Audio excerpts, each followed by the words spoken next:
আসসালামু আলাইকুম। প্রিয় দর্শক, আমাদের আইন উপদেষ্টা অধ্যাপক ডক্টর আসিফ নজরুলদের মতন বিজ্ঞজনেরা আসলে কাদেরকে খুশি করে ক্ষমতায় দীর্ঘস্থায়ী হতে চাইছেন তা আমরা হয়তো অনেকেই অনুমান করতে পারি। মন্ত্রিত্বের চেয়ারে বসে তারা যে অতিমাত্রায় রাজনীতি করতে গিয়ে কূটনীতির ন্যূনতম জ্ঞানটুকু হারিয়ে ফেলছেন সেটুকু তারা বুঝতে পারছেন না, এবং বাংলাদেশকে স্পষ্টভাবে ক্রমান্বয়ে তীব্রভাবে ভারতের মুখোমুখি দাঁড় করিয়ে দিচ্ছেন, তা তারা বুঝে হোক কিংবা না বুঝে হোক। এই কথাগুলো এই কারণে বলছি যে গত দুদিন আগে ভারত নিয়ন্ত্রিত জম্মু কাশ্মীরে যে ভয়াবহ জঙ্গি হামলায় ২৬ জন মানুষ প্রাণ দিলেন, তার যখন নিন্দা জানানো হচ্ছে বর্তমান অন্তর্বর্তী সরকারের পক্ষ থেকে, আমাদের সরকারের পক্ষ থেকে, প্রধান উপদেষ্টা এর তীব্র প্রতিবাদ জানিয়ে ভারতের সাথে একসঙ্গে সন্ত্রাসবাদের বিরুদ্ধে লড়াই যে চালিয়ে যাওয়ার কথা বলছেন, মুখে হলেও তো বলছেন, তো সেখানে সেই সরকারের উপদেষ্টারা এই জঙ্গি হামলার জন্য সরাসরি অভিযোগে আঙুল তুলছেন ভারত সরকারের বিরুদ্ধে। এটি কি ধরনের দ্বিচারিতা? অধ্যাপক আসিফ নজরুল গত বুধবার তার ভেরিফাইড ফেসবুক পেজে একটি লেখা তুলে ধরেছেন। এই লেখাটি যদিও ভারতেরই কলকাতার একজনের, তার নাম সায়ক ঘোষ চৌধুরী, তবে সেই লেখাটি তিনি শেয়ার করেছেন। শেয়ার করার অর্থ কি? তার ওই লেখাটিকে তিনি সমর্থন করছেন বিধায় তো সেটি নিজের ফেসবুকে দিচ্ছেন। সেখানে কি বলা হচ্ছে? বলা হচ্ছে যে আমি সিম্পলি বিশ্বাস করি না অমিত শাহ অজিত দোভালদের সাহায্য ছাড়া কোনো অস্ত্র বা অস্ত্র চালানোর মতো কোনো লোক কাশ্মীরে ঢুকতে পারে। আগে তবুও একটা জায়গা ছিল, মানে এরকম একটি সম্ভাবনা ছিল যে সেখানে জঙ্গি ঢুকতে পারত, কিন্তু এই হাই টেকনোলজির যুগে বা হাই টেকনোলজির সময়ে সেই জায়গা এতটা সম্ভব নয়, সেই জায়গায় জঙ্গিদের প্রবেশ করা নজরদারি ঘেরাটোপ পেরিয়ে।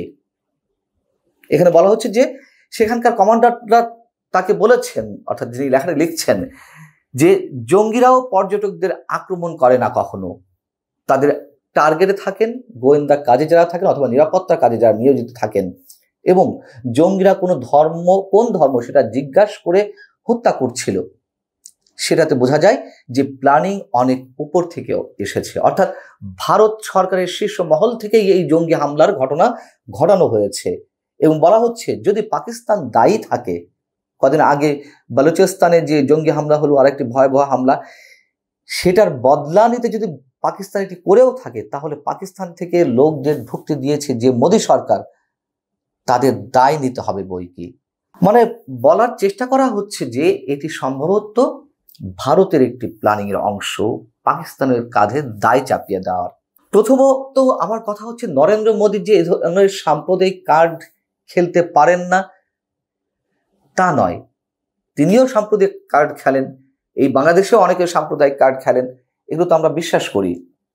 কিন্তু ঘটনার পেছনে পাকিস্তান দায়ী থাক আর না থাক, ভারত তো দায়ী করছে, এবং এতটাই ভারত অ্যাগ্রেসিভ যে পাকিস্তানের সঙ্গে তাদের যে সিন্ধু পানি বন্টন চুক্তি ছিল সেটা বাতিল করেছে, পাকিস্তানিদের সব ধরনের ভিসা বাতিল করেছে। এই অবস্থায় আমাদের পক্ষ থেকে আমাদের সরকারের একজন দায়িত্বশীল প্রভাবশালী উপদেষ্টা এইভাবে মন্তব্য করবেন আরেকজনের লেখা শেয়ার করে, এটি কি মেসেজ দিচ্ছে?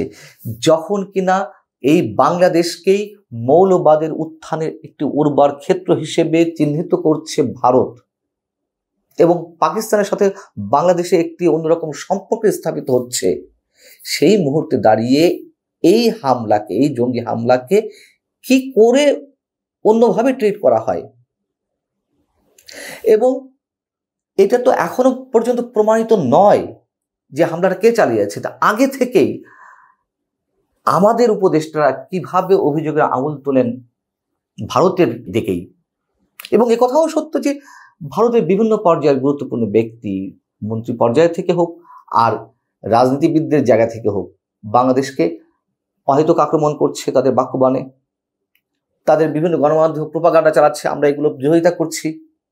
কিন্তু তাদের ওই বিরোধিতা বা তাদের ওই আক্রমণের জায়গা থেকে আমরাও যে পাল্টা এ ধরনের আক্রমণ করব, সেটা কি খুব যুক্তিসঙ্গত?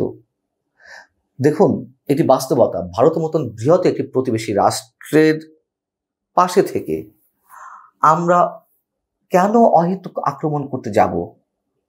বরং ভারত যাই করুক না কেন, আমরা আমাদের দক্ষ কৌশলের মাধ্যমে, দক্ষ কূটনীতির মাধ্যমে আমরা আমাদের গার্ডস শো করব।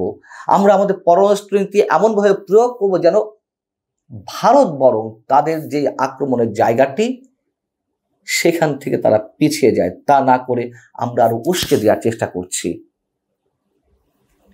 যেখানে দুদিন আগেও আমি আপনাদেরকে জানিয়েছি, ভারতের অন্যতম কূটনীতিবিদ বিনা সিকরি সরাসরি ডক্টর মোহাম্মদ ইউনূসকে ভারতের নিরাপত্তার জন্য হুমকি হিসেবে বর্ণনা করেছেন এবং তিনি স্পষ্টত বলেছেন যে বাংলাদেশের বর্তমান অন্তর্বর্তী সরকার জামাত নিয়ন্ত্রিত।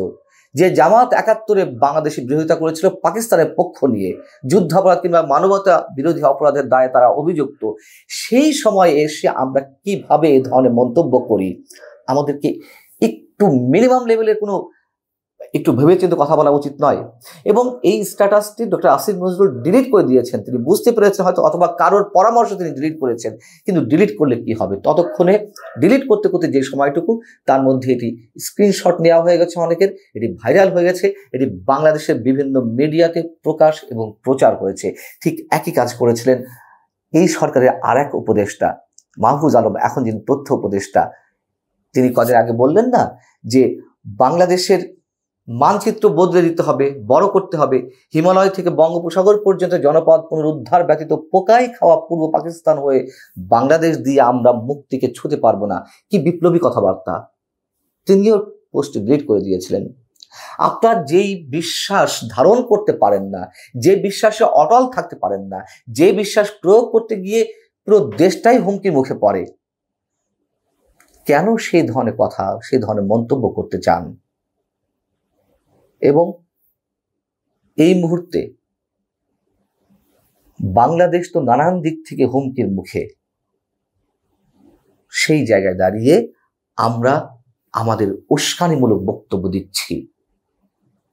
এর চেয়ে আপাতত আর এখন এই মুহূর্তে বলতে চাই না। আল্লাহ হাফিজ, ভালো থাকুন সবাই।